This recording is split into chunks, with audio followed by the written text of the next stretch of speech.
Good day everyone, Complaining Gamer here, keeping you up to date with all things Cemu. This past month it's been receiving a lot of mainstream attention, most notably from PCGAMER.com. If you've not been keeping up to date, there's a few articles that I can bring you up to scratch on. For now, let's take a look at the coverage that relates to Cemu dev Exzap. The first article is from March the 6th, entitled How the Cemu emulator devs got Zelda Breath of the Wild running in just a few hours. This is written by Wes Fenlon.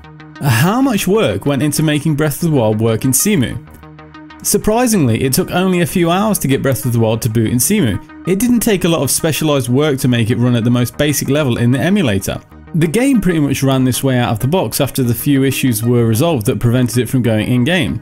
I was actually very surprised to see it running this good with no extra work required, Exzap wrote. Exzap pointed out that Cemu emulates the Wii U as a piece of hardware, but different games use that hardware in different ways, so getting a specific game to run like Breath of the Wild means that we look into what the game does differently from other games and why it fails.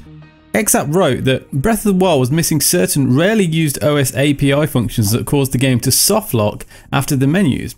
That was a relatively quick fix to bring the engine up and running. For Breath of the Wild to run at its intended 30 frames per second, Cemu will likely need both general and specific improvements. Exzap wrote that it was too early to say what Breath of the Wild would need specifically. I don't yet know precise details about why the game is running slow, he wrote. That said, CPU bound games usually profit from improvements to the recompiler/JIT core. Additionally, Cemu is rather young, so there is also optimization potential almost everywhere in the code. My guess is that we will see small incrementals in speed for almost every future Cemu release. I asked Exzap if he's already encountered anything interesting about how Breath of the Wild was programmed, and he said one thing did stick out. Every public technical specification about Wii U states that the GPU only supports 16 texture mapping units per shader stage.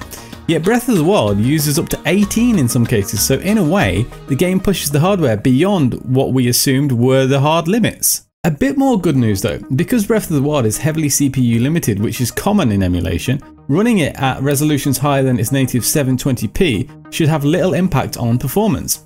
Exzap wrote that he expects Zelda to perform similarly to Xenoblade Chronicles X, which Cemu users have been able to run just as well at 4K as they have at 720p. But how long will it take until Breath of the Wild is playable at full speed without all those bugs and the inevitable ones that haven't been discovered yet? I knew putting a date to that goal would be impossible, so I asked Exzap how optimistic he was about getting there. Weeks, months, years? Giving ETAs on anything is always very difficult, he wrote.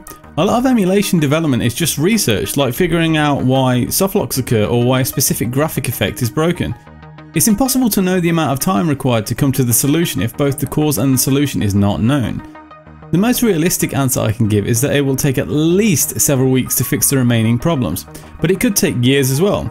Also, there is a common misconception that because the game runs so well already, it will run perfectly equally soon. In reality, there is no correlation. Here's an indicator of just how hotly anticipated emulation of Breath of the Wild currently is.